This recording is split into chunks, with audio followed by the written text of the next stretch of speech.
Él es Kang Jeon, un chico bueno en los estudios y el deporte, pero debido a un accidente terminó en el hospital y luego de estar casi un año en coma por fin ha despertado.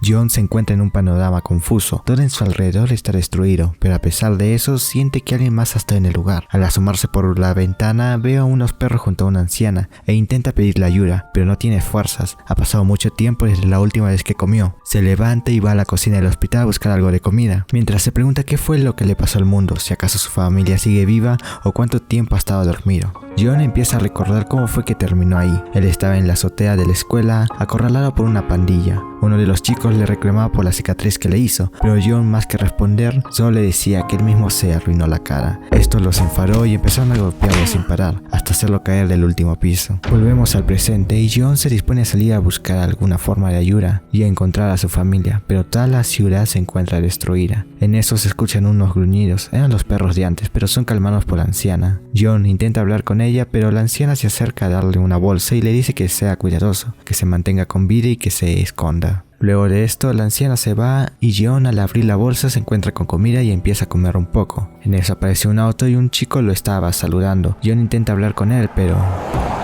nuestro prota termina en el suelo y los vándalos se llevan su comida, riéndose de que todavía exista gente ingenua en este mundo fragmentado. Por otra parte, vemos a un ser inusual en la habitación donde estaba Jeon.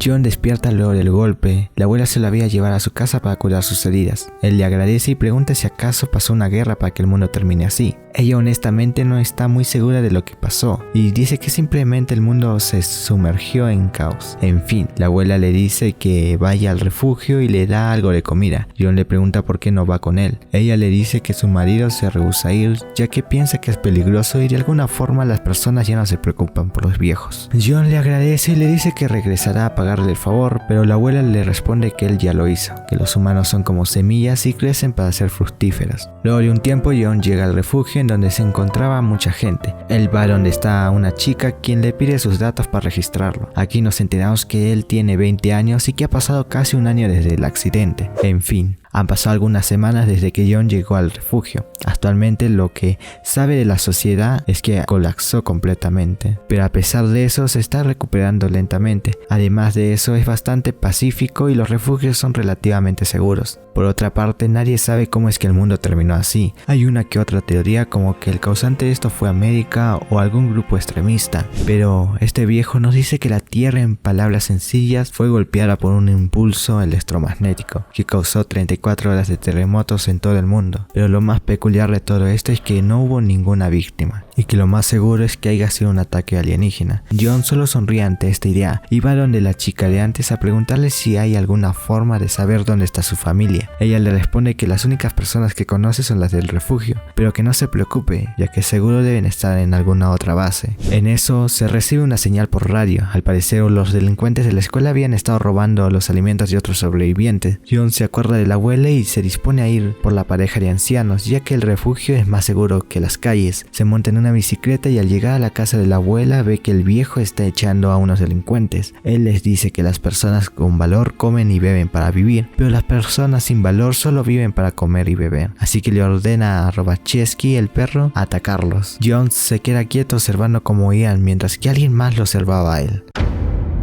Por otro lado, en la escuela los delincuentes de antes estaban hablando con su jefe, Seon Chung. Este se encontraba comiendo mientras escuchaba las excusas que le decían sobre cómo el anciano era peligroso y que por esa razón no consiguieron nada del viejo. Chun escupió la comida y le dijo al maestro que lo preparó lo mal que estaba y le preguntó si acaso sabía todo el esfuerzo que hizo para conseguir la carne, que debería hacerlo mejor. Después de todo, él y su pandilla alimentaban y protegían la escuela. Chun arrojó la bandeja y agarró un pedazo de carne e hizo que el profesor se lo tragara. Dejándolo a un lado, volvió con los tipos de antes, preguntando si volvieron con las manos vacías, si acaso ellos no fueron los que dijeron que esa pareja de ancianos tenía mucha comida. Los tipos nerviosos contestaron que la situación era peligrosa, que si él hubiera estado ahí lo sabría. Chun se para y se acerca a ellos con un arma, preguntándoles si acaso él debería hacer su trabajo, que es un pedazo de mierda para estar tan relajado después de dar tremenda excusa, recordándoles que el mundo ahora es un campo de batalla, que dan vergüenza por no haber podido contra unos vejestorios. Chun les pide que regresen es en donde los ancianos y manda a Han Tae-sik que vaya con ellos y que por favor dejen de darle más problemas y hagan su trabajo. Por otro lado, Jeon y el viejo estaban cuidando de la abuela. Jeon les dice que los acompañe al refugio, que estarán más seguros ahí, pero el viejo es terco y se niega a dejar la casa. Le dice que las personas solo pueden vivir por aquello en lo que creen, y él cree que la realidad es creada por la mente. Si nosotros podemos cambiar nuestra mente, podremos cambiar nuestra realidad. La abuela, harta del viejo, le dice que se calle y que vaya afuera a guardar el auto. El abuelo le dice que está bien, que descanse, y sale afuera junto a los perros. La anciana le dice a Jeon que el viejo es buena persona, pero que se comporta así porque cuando trataron de evacuar al principio, él a menudo fue golpeado y acosado, y por ello ahora trata de hacer las cosas por su cuenta. En eso se escucha ruido afuera, y Jeon ve por la ventana que los delincuentes de antes regresaron, así que sale afuera a ayudar al viejo, quien se estaba lanzando el ataque pero fácilmente fue derribado por Tae-sik. Miss y Robachevsky salen al ataque pero son detenidos por los otros delincuentes. Tae-sik le dice al viejo que si le entrega toda su comida lo dejará ir, pero en eso sale Jeon y le pregunta al abuelo si está bien. Tae-sik se acuerda de él, le pregunta si acaso es Kang Jeon.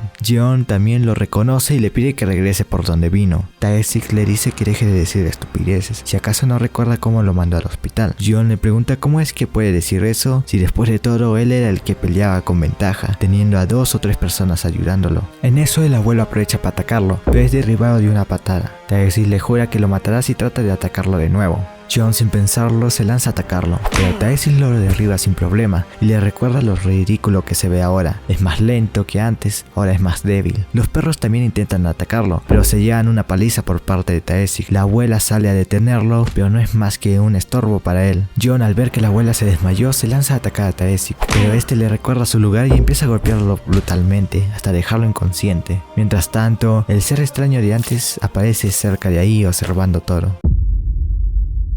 Ella es Jeon Rin, una amiga de la infancia de Jeon. Al acercarse se da cuenta que tiene una herida en la cara y le pregunta si acaso se metió en otra pelea. Jeon lo niega y le dice que se chocó con alguien, aunque la realidad es que estuvo peleando con la pandilla de la escuela. Rin le dice que su mamá la estuvo llamando para preguntar cómo le va en la escuela, que por el momento tratará de esquivar las preguntas y que es mejor que no se meta en nada serio. Después de todo debe vivir una vida correcta para casarse algún día. Jeon se pone nervioso con esto y Rin le dice que quiere ir a su casa para que le pase las respuestas del examen. Ya en casa, Rin y la madre de Jeon empiezan a bromear con que ella será su futura nuera. Ella le dice que saldrá un momento y que les dejó bocadillos en el refrigerador. Ya solo se ponen a estudiar, pero Rin se levanta y trae medicina para curar la herida de Jeon y le recuerda que será mejor que deje las peleas, que más le vale no llegar con heridas a la boda. Después de todo, su cuerpo le pertenece.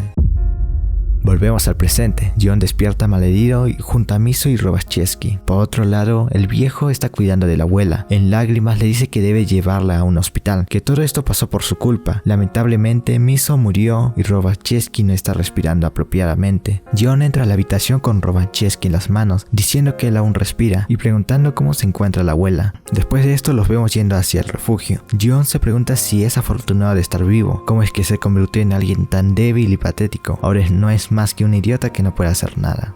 Vemos un helicóptero pasando por la ciudad. Ahí aparece Rin observándolo junto a una amiga en la azotea de la escuela. Rin le dice que recoja la ropa rápido y que no pregunte por qué, solo que lo haga. Por otro lado, Chun va donde Tae-sik, preguntándole dónde estaba y lo felicita por lo que hizo con los ancianos. Tae-sik, agitado, le pregunta si se recuerda de Kang Jeon. Chun pregunta por qué menciona a ese tipo, pero Tae-sik prefiere dejar el tema al lado. Chun le dice que deje de decir cosas raras, le pregunta si escuchó el helicóptero, que de seguro están dejando caer provisiones, así que será mejor que llame a los demás para conseguirlo. También le dice que estará en el techo y que se asegure de que nadie lo moleste. Al subir se encuentra con Rin. Él le pregunta si acaso no estaba colgando la ropa y por qué está tan húmeda y sucia. Rin le pregunta si acaso es suya. Chun le dice que los demás están empezando a apestar y que si podría lavar su ropa. Ella le pregunta si acaso no tiene manos para que ellos mismos lo hagan. Chun le responde que los chicos están ocupados defendiendo a la escuela y recolectando comida, pero Rin lo interrumpe y le pregunta si acaso alguien se lo pidió. Si iba a ser así, sería mejor que la dejaran salir para encontrar su propia comida. Chun le recuerda que la civilización se ha desmoronado, que salir afuera ya no es seguro, los maestros son débiles y además los estudiantes saben lo peligroso que es allí afuera, preguntándole por qué ella es la única que piensa diferente. Rin le pregunta por qué él determina quién es fuerte y le recuerda que él es quien los tiene ahí encerrados. La amiga de Rin la agarra y le dice que es mejor que se vayan. Chun, teniendo las azotea para él solo agarra una silla para sentarse y descansar, mientras se decía a sí mismo: yo protegeré este lugar. Volviendo al refugio, vemos al helicóptero de antes entregando suministros. Uno de los soldados le dice que un bus vendrá en 2 semanas y uno de los camarógrafos le dice que pronto los sistemas de transmisión estarán arreglados, así que deben estar atentos. Por otro lado, vemos a John entrenando, recordando lo débil que se ha vuelto. Él quiere buscar venganza por lo que le han hecho y está dispuesto a todo para conseguirlo. Al día siguiente, la encargada se acerca a John para decirle que encontró el nombre de sus padres. Al parecer estaban en otro refugio y también lo habían estado buscando activamente. John se lo agradece. La encargada le comenta que tiene un trabajo para él y lo asigna al grupo de seguridad. Le dice que vaya al almacén y pregunte por Wang Chang.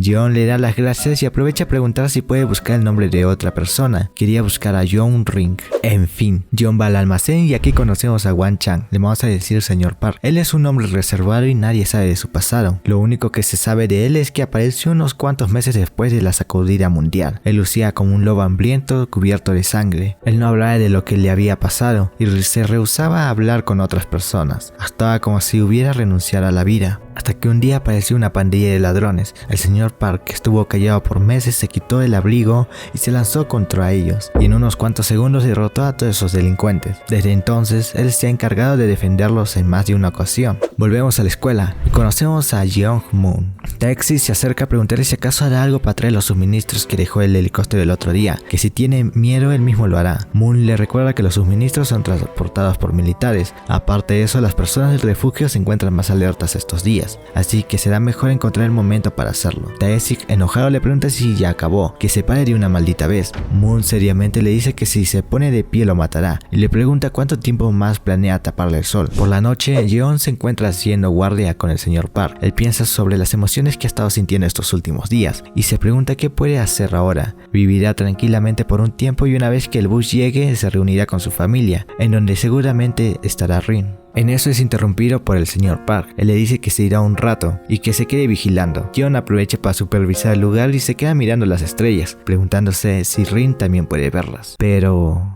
en ese momento aparecen 2 autos rompiendo la reja del refugio. Moon sale de uno de los autos y ordena a sus hombres que se muevan. Solo tienen 2 minutos y empiezan a rociar combustible por todo el lugar. Moon ve a Jeon y le pregunta si se va a quedar ahí parado, ya que las cosas se van a poner calientes. Enciende el fuego y empieza a llevarse todo lo que había en el almacén. Jeon, sin pensarlo, se lanza a detener a uno de los delincuentes. Moon le lanza una patada y le dice que lleva planeando esto hace tiempo, que será mejor que se quede en el suelo. Pero Jeon intenta atacarlo, sin embargo es fácilmente derribado por Moon. Este lo amenaza con asesinarlos e intenta moverse de nuevo, y le dice a sus hombres que es hora de irse. A pesar de eso, Jeon intenta detenerlo. Moon lo observa dispuesto a dejarlo inconsciente, pero en eso le cae un libro en la cara preguntando quién fue el que se lo tiró. El señor Park responde que lo hizo. Moon, al verlo, lo reconoce, ya que había escuchado historias sobre lo bien que peleaba. Sin pensarlo, se abalanza a atacarlo. Sin embargo, el señor Park lo derriba sin problemas y le dice a sus hombres que será mejor que devuelvan las cosas si quieren salir con vida. Pero con lo que no contaba es que Moon tuviera un taser. Luego de dejarlo inconsciente, ordenó a sus hombres que se muevan. Al llegar a la escuela revisan el botín y se dan con la sorpresa de que todo eran utensilios desechables. Taesik se burla de Moon y va a contarle todo a Chun. Uno de los tipos se le acerca y le dice que vio a Jeon en el refugio y no sabe cómo es que sigue vivo luego de la paliza que le dio. Volviendo al refugio, la encargada le dice a Jeon que todo fue parte de un plan, ya que anteriormente habían tenido otros saqueos y lamentan habérselo contado. Mientras hablaban, reciben una señal. El canal de emergencias por fin estaba funcionando, así que encienden el generador y ven en las noticias el estado de la ciudad, en donde hablaban sobre señales de ayuda en la escuela Igum. Jeon se percata que una de las chicas que aparecía en las imágenes era Rin. Se queda en trance por un momento y sale a buscarla, pensando si acaso no pudo evacuar, recordando que le dijeron que la escuela fue tomada por alguien, y si acaso los demás estudiantes y maestros se encontraban prisioneros ahí. Lo que tiene claro es que debe salvarla. Al llegar a la escuela se da cuenta que todo está bien vigilado, y mientras buscaba un muro para entrar se encuentra con Taesik. Él le pregunta cómo es que todavía sigue vivo y por qué rayos está ahí. Le dice que esta vez se asegurará de que quede muerto. Jeon mira a su alrededor y le pregunta si acaso vino solo. Él le quita la linterna y se percata que no lleva nada más que eso, así que lo golpea y lo derriba. A pesar de estar débil, puede usar sus habilidades para derrotarlo. Taesik lo hace caer y agarra la radio para pedir ayuda. Jeon actúa rápido y empieza a golpearlo hasta derribarlo, y en el suelo le pregunta qué fue lo que le pasó a la escuela. El cobarde Taesik le lanza un poco de tierra para luego agarrar un ladrillo y atacarlo con este mismo. Sin embargo, Jeon logra librarse acercarse y termina noqueándolo. Con las pocas fuerzas que le quedan intenta salir del lugar, pero uno de los matones llega y sin pensarlo empieza a golpear a Jeon. Él no está dispuesto a rendirse, después de todo debe salvar a su amiga, pero de la nada empieza a escuchar una voz en su cabeza. Esta le pregunta: ¿qué estás haciendo? ¿Por qué no huyes de esta situación en la que no puedes ganar? Jeon se queda pensando por un momento y luego sale corriendo del lugar, preguntándose si acaso se volvió loco. Por otra parte vemos a Rin. Esta le dice a su compañera que saldrá un rato a caminar, aunque a ella le parece una mala idea y le dice que la verán. Rin de todas formas sale y se pregunta si acaso está bien que los demás se escondan en la escuela, que al menos deberían tratar de averiguar cómo es que se encuentra el mundo. En eso se encuentra con uno de los guardias. Él es Cho Jun-sup, un buen amigo de Rin y Jeon. Él le pregunta a dónde va. Rin le pregunta si acaso ahora los están espiando. Jun le dice que no, que los están protegiendo. Rin enojada le pregunta quién fue el que decidió que necesitaba protección. ¿Qué pasaría si ella decidiera salir en ese instante? ¿Acaso la detendría? Jun le responde que es peligroso salir afuera, pero Rin está en total desacuerdo. ¿Cómo se supone que ella sepa cuándo los dejarán salir? Jun solo le dice que las cosas son complicadas, que se necesita un sistema para sobrevivir y las reglas son una necesidad para estar un poco más seguros. Rin le dice que empieza a sonar como Chun, que todos ellos se han empezado a embriagar con el poder que tienen y que está dispuesta a salir. Jun intenta detenerla, pero Rin se defiende y le pregunta quiénes son ustedes para tener el poder de decidir qué hacer. Si acaso están tratando de construir un reino en donde puedan gobernarlos. Sin más que hacer, Rin regresa a su habitación, pensando en que no puede seguir así, y si tiene que persuadir a sus demás compañeros lo tendrá que hacer. En eso, una de las maestras la detiene pidiéndole que no haga nada, que el mundo de allá afuera es aterrador. Al parecer, tanto profesores como alumnos están psicoseados con la idea del supuesto peligro que hay afuera. Volviendo con Jeon, este se encontraba escapando en una bicicleta, pero de la nada cae al suelo, y al levantar la mirada se encuentra con el ser de antes. En esto se le acerca y le pregunta si puede recibir su comunicación. Jeon no tiene idea de lo que está pasando. En eso el ser empieza a comunicarse. Unidad de observación número 19. Estos acontecimientos ocurrieron ya que es un organismo complejo. Unidad de observación número 19 ha sido catalogada como no apta. Procedimiento de finalización de observación iniciada.